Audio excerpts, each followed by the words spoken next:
Angling Darmo kita yakini kalau di Ketoprak adalah seorang penganut Aji Gineng. Saya kebetulan juga peloloh Aji Gineng. Angling Darmo itu beda dengan Adi Soko. Adi Soko orangnya lebih sederhana dan tidak terlalu tinggi lah. Angling Darmo itu orangnya tinggi, besar, gagah dan ganteng.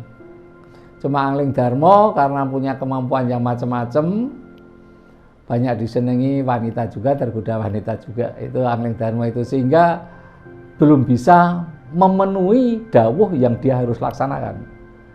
Di hutan ketemu istilahnya wanita perempuan yang cantik tapi sebetulnya dari ras seksi. Tapi ya dia tergoda melakukan hal yang tidak selayaknya dan sebagainya. Dia pun pernah juga mengalami di Bojonegoro itu ada kerajaan kecil. Ada putri juga di sana.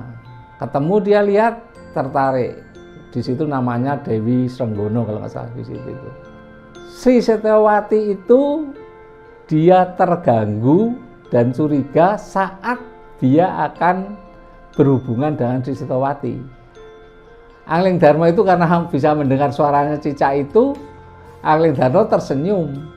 Sri Setyowati merasa tersinggung, sudah buka baju malah diguyu. Tetapi yang saya tangkap waktu saya ketemu sama Prabu Angling Darmo, Sri Setyowati itu adalah dewa, Betari, Dewi. Sehingga waktu itu Sri Setyowati, kalau begitu, kalau kamu tetap bertindak yang tidak baik, bertindak melakukan seperti itu, lebih baik saya kembali ke Kayangan. Akhirnya Sri Setyowati mukso kembali ke sana.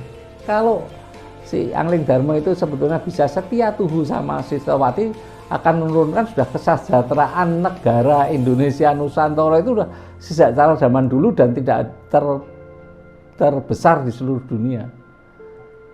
Petilasan Angling Darmo itu,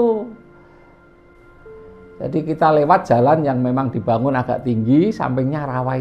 Jalannya tidak dibangun, sangat jelek dan batu. Saya sendiri bingung, itu petilasan yang sangat dikagumi orang dari mana-mana, jalannya ke situ adalah sangat jelek sekali. Jadi Angling Darmo pesan pada saya bahwa saya tidak bisa menerima pesan itu semua. Saya pesan harus setia sama Sri Setyowati yang bidadari dikirimkan untuk saya. Tetapi saya itu tergoda sama ini, tergoda sama Srenggono, tergoda sama Raseksi yang menjadi cantik di depan saya tergoda semuanya, tidak bisa melakukan itu.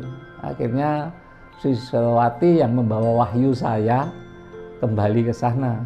Jadi saya tetap jadi raja, cuma membawa pulung, tidak membawa wahyunya.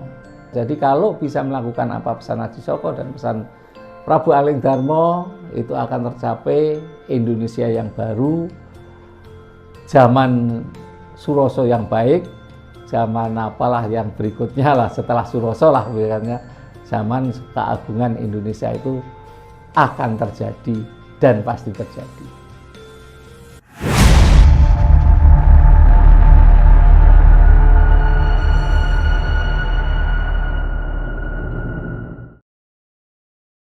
Terima kasih Anda berkenan subscribe untuk membantu mengembangkan channel ini.